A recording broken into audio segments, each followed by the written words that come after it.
kemudian menoleh ke sebelah kiri. Orangnya aku kayak gini.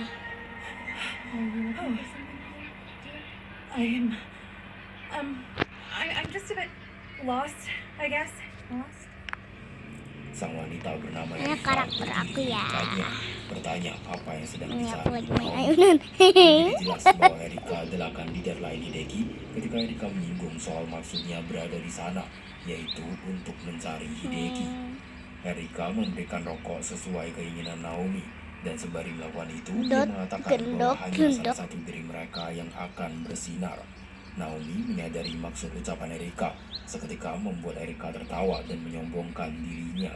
Erika sangat yakin dialah yang akan lolos tahap seleksi.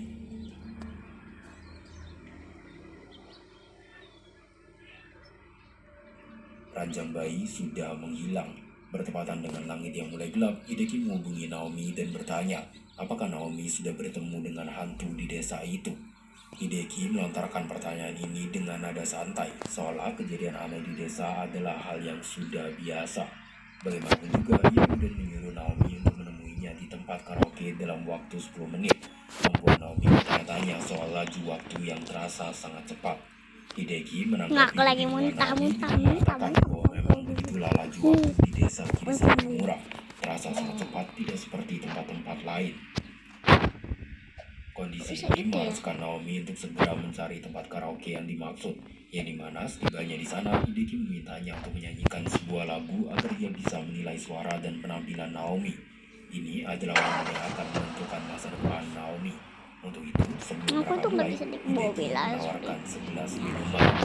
Naomi bisa memilih untuk menerima atau menolak, tapi kedua pilihan ini tidak memberikan perubahan apapun pada cerita. Bila menerima, nantinya setelah minum, Naomi akan merasa sangat pusing. Kakak Sebelum mau kemudian ke toko mendapati hambu dirinya loh. sedang menyanyikan sebuah lagu di hadapan Hideki.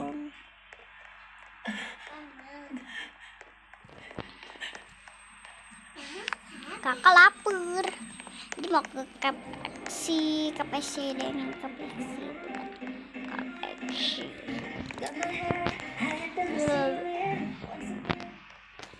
Sedangkan bila memilih untuk menolak, Hideki akan memaksa Naomi untuk meneguk minuman tersebut. Pada akhirnya membuat Naomi merasakan sensasi pusing yang sama. Dalam keadaan mabuk berat, Naomi berusaha menunjukkan penampilan terbaiknya.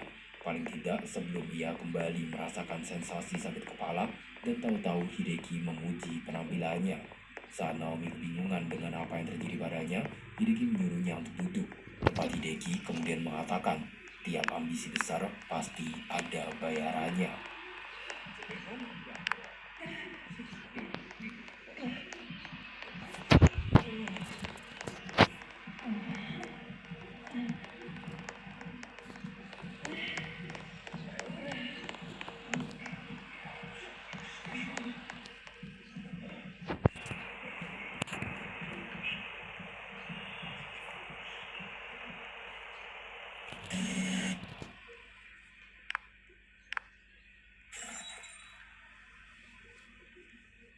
Naomi kehilangan kesadaran dan cerita tiba-tiba saja berlanjut dengan grafik pixel, yang dimana di sini kita berperan sebagai seorang gadis kecil yang baru saja memecahkan cermin di kamarnya. Suara pecahan cermin terdengar sampai ke telinga ibunya, seketika membuat sang ibu menjadi marah besar. Berdasarkan ucapan sang ibu, It's raining tacos from out of the sky. Tacos, no need to ask why. Just open your mouth and close your eyes.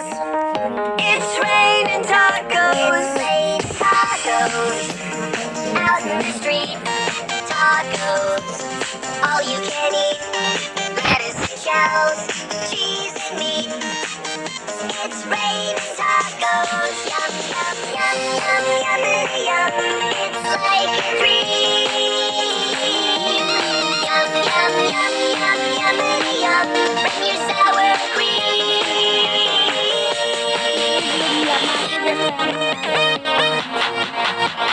Shell, meat, lettuce, cheese, shell, meat, lettuce, cheese, shell, meat, cheese. It's raining tacos. Raining tacos. Raining tacos.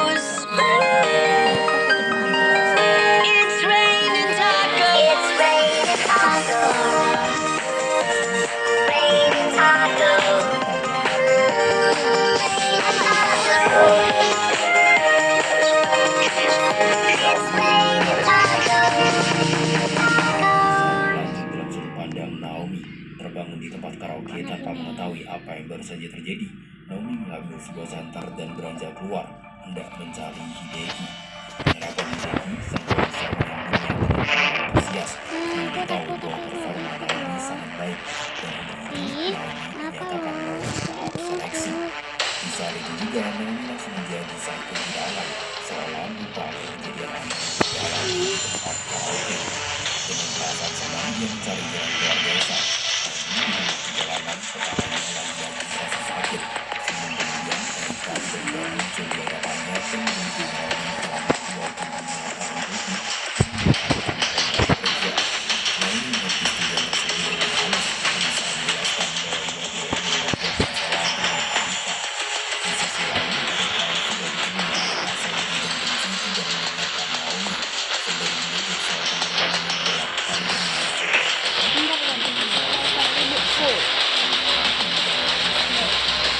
dalam bahaya besar.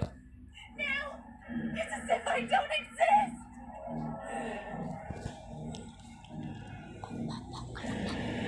Ada awang. Ya. Naomi berlari sekuat tenaga dari kejaran Erika. Ternyata Erika jalan santai. Apapun itu, kondisi ini memaksa Naomi untuk bersembunyi Bentar dalam aku lubang pulang. sampah. Di rumah ada apa? Erika Aku lapar, aku mau makan. dirasa sudah aman, ia Ya nanti menyisir dibeliin. satu-satunya Ya udah jalan dulu. untuk Mama, mencari bentar, keluar. aku mau nitip, Tidak Ma. bisa menemukan jalan keluar, ia Nitip hendak apa? menghubungi seseorang. Aku Namun perutnya nitip tiba-tiba itu. terasa sangat sakit. Pas Dan namanya saat itu dia tuh, menghadap ke bawah, namanya itu. Aku mau nitip roti, susu, sama gak usah, gojujang aja, gojujang satu. Nanti aku Ya, makan pakai nasi. Makan nasi. Ya, oke siap. Ya deh ya. Mama, ayah juga nitip air putih. paling tidak sebelum Iya. Nanti dimintain. membicarakan soal Ya udah. masa depan Udah. karirnya. Kenyataan bahwa Naomi sedang hamil menandakan bahwa Naomi telah melanggar peraturan yang ada.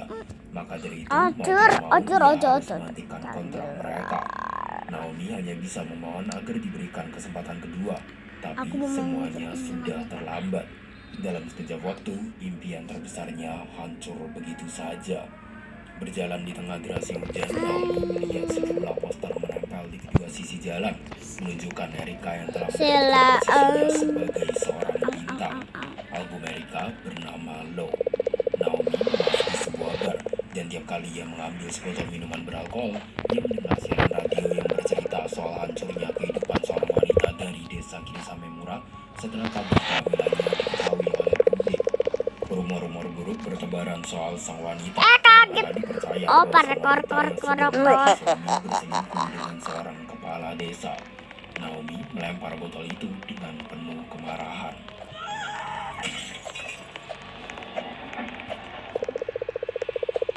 Mengambil botol kedua, siaran radio lanjut bercerita, menjelaskan bahwa kejadian yang sesungguhnya jauh lebih kelam dari tuduhan-tuduhan yang ada.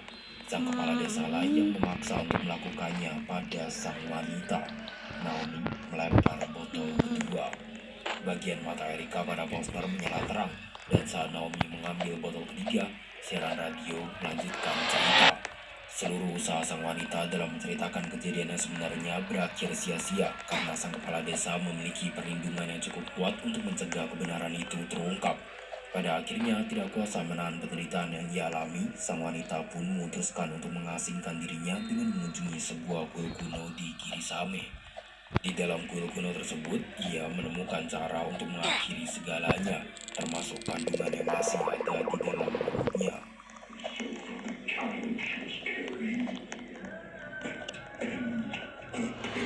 Ngapain maksudnya ya guys? Mendengar semua cerita ini, Naomi yang kini dihantui oleh poster mengingatkan Erika segera keluar dari tempat itu. Oh iya, tahu. Turunnya salju, Naomi bergegas menuju kuil kuno Kirisame yang disebut dalam cerita.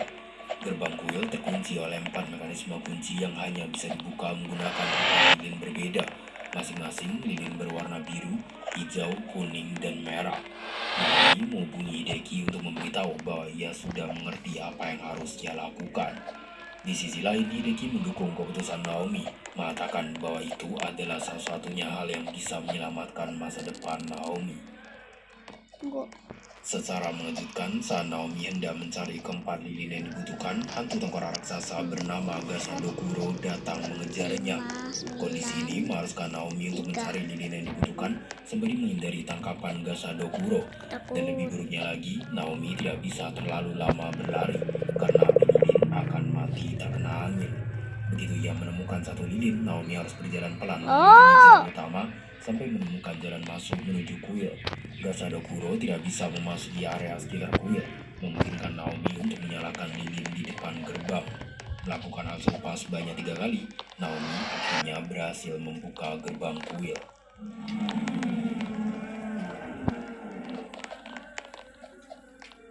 Sesuai dengan cerita yang ia dengar, Naomi kemudian mengambil sebuah pisau untuk menggugurkan kandungan di dalam perutnya. Namun di luar dugaan, Diam ya. Diam.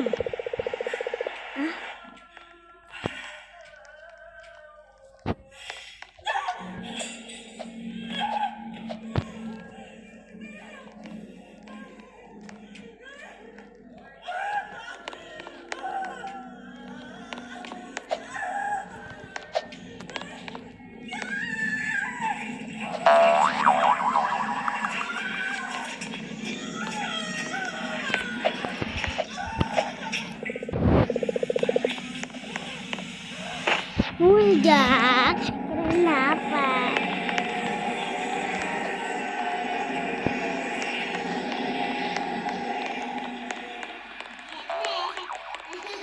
sesosok monster mengerikan keluar seketika mengakhiri kisah game Broken Lore. Nah, sebenarnya di sepanjang permainan kita bisa menemukan benda rahasia berupa kepingan Elysium Device. Bila berhasil mengumpulkan semua kepingan yang ada, kita akan mendapat pesan Aku udah rahasia. pro kok pakai Elysium dia. Device mengeluarkan suara rekaman percakapan antara Naomi dengan anak perempuannya bernama Anne. Naomi tampak khawatir melihat sifat Anne yang tiba-tiba menjadi berbeda setelah Anne menjalani sebuah terapi khusus menggunakan teknologi Elysium.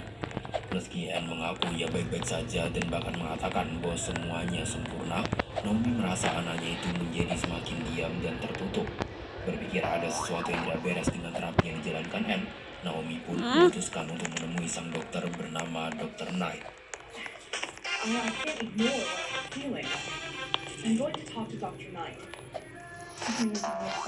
Well, you won't find anything. Dr. Knight is a very busy person, you know. I need answers, Anne. I can't listen. Always, you know.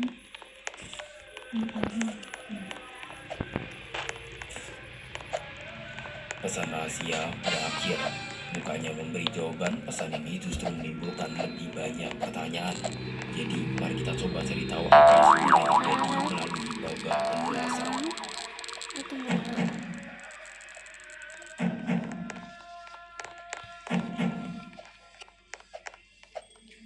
Keseluruhan perjalanan Naomi di sepanjang game memang terasa sangat acak dan tidak jelas. Tapi kalau kita memperhatikan halaman Steam Broken Lore, sang developer sudah menjelaskan bahwa cerita game ini merupakan perjalanan Naomi melalui ingatannya sendiri. Laju waktu juga tidak beraturan, sering melompat-lompat dari satu peristiwa ke peristiwa lainnya. Selain itu, konsep yang Gak usah kayak gitu. adalah simbolisasi dari kejadian tragis yang terasa akhirnya sekaligus merupakan penggambaran dari bagaimana salahnya mengambil keputusan telah menghancurkan kehidupan Naomi. Tapi tentu yang menjadi pertanyaan adalah apa yang sebenarnya terjadi pada Naomi. Kenapa ia tiba-tiba terjebak di sebuah desa Jepang tertutup dan mengalami Kami akan mencoba menjawab pertanyaan. Dia bisa nggak sih? Kenapa banget? Pesan rahasia. Mulai dari pertanyaan pertama, apa yang terjadi pada Naomi? Naomi memiliki impian besar untuk menjadi penyanyi ternama. Maka dari itu, begitu ia dihubungi oleh seorang produser musik bernama Hideki, ia langsung menerima penawaran tersebut dan bertugas menuju lokasi pertemuan di sebuah desa kecil bernama Desa Memura untuk menjalankan proses audisi sebagai tahap sebenarnya sudah pernah mendengar desas-desus buruk mengenai Hideki, namun ia memutuskan untuk tidak mempedulikannya. Berpikir penawaran Hideki adalah salah satunya kesempatan untuk meraih impian terbesarnya. Bahkan ia juga mengabaikan Emang nggak tahu, aku tahu. khawatir Benar saja, setibanya di desa Kiri Mura dan bertemu dengan Hideki di sebuah restoran, Hideki langsung mengatakan beberapa hal yang terasa kurang nyaman. Berulang kali berusaha membujuk Naomi untuk pergi dengannya ke tempat tersembunyi agar mereka bisa mencari inspirasi dapat yang uang. dalam tanda kutip intim. Tiap kali Naomi mulai menunjukkan penolakan, Hideki akan memuji-muji suara dan tampilannya agar Naomi merasa ia memiliki kesempatan yang cukup besar untuk lolos tahap seleksi. Upaya Hideki terbukti ampuh, terlihat dari bagaimana Naomi Seru banget. Aduh. Dapat ini loh.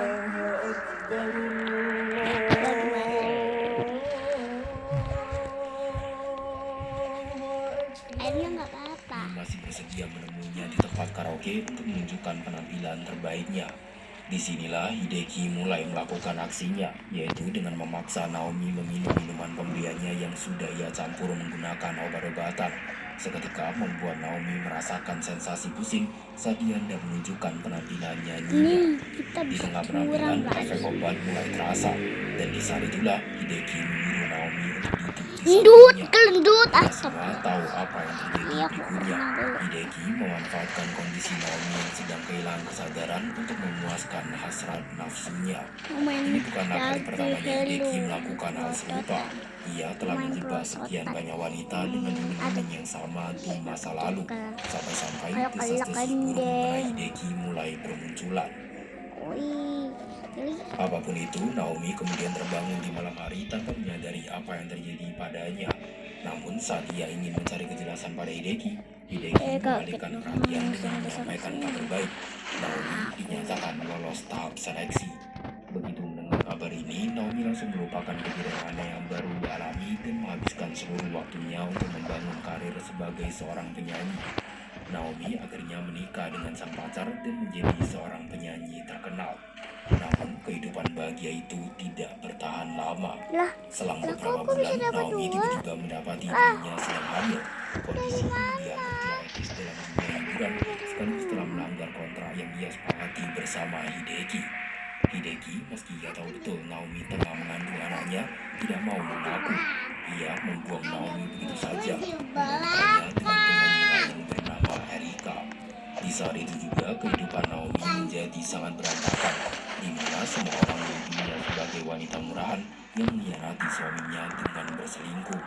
Tiap kali Naomi menjelaskan apa yang terjadi, bahwa Hideki lah yang memaksa, Hideki dapat melindungi diri dengan mudah karena ia memiliki pengaruh besar dan uang yang banyak. Berita mengenai hancurnya kehidupan seorang wanita yang dipaksa oleh seorang kepala desa adalah penggambaran dari bagaimana kehidupan Naomi hancur karena Hideki. Akibatnya, Naomi jatuh ke dalam lubang depresi. Dalam kemarahan, ia menghabiskan waktunya hanya untuk minum-minum, sebelum akhirnya Hideki memberikan sebuah usulan, di mana ia berjanji akan mengembalikan karir Naomi bila Naomi menggugurkan kandungannya.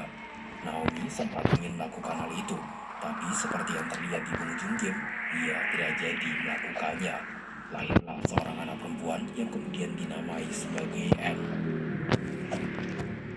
Lalu kita masuk ke bagian saat game berubah menjadi pixel, bagian di mana kita berperan sebagai seorang gadis yang sangat dibenci oleh ibunya karena dianggap tidak menarik. Bagian ini sebenarnya bercerita soal bagaimana Naomi sangat membenci N karena wajah N mengingatkannya pada wajah Hideki. Itulah kenapa Naomi kerap kali menyebut N tidak menarik. Tapi berdasarkan pesan rahasia, kita tahu bahwa pada akhirnya Naomi memutuskan untuk berdamai dengan semua ini.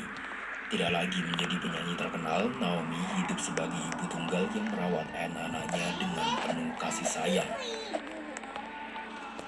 Itu adalah rangkaian kejadian yang terjadi pada Naomi. Sekarang kita masuk ke pertanyaan kedua. Kenapa Naomi bisa terlibat di dalam desa tertutup dan diteror secara terus-menerus?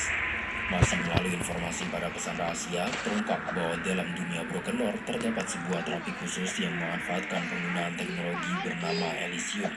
M sempat menjalankan terapi tersebut, namun aneh sifatnya tiba-tiba berubah seolah seperti orang lain setelah ia selesai menjalankan terapi. Naomi yang penasaran memutuskan untuk menanyakan hal ini pada Dr. Knight, dokter yang menangani terapi Elysium. Di sini saat dia berbicara dengan Dr. Knight, sang dokter berhasil meyakinkan Naomi untuk mencoba sesi Harus terapi ini dulu ya Elysium. guys. Jangan Sesi lupa terapi yang like, membuat komen, Naomi dan menelusuri subscribe. masa Yang lalunya. lupa share ya. Lebih Kalau tepatnya, enggak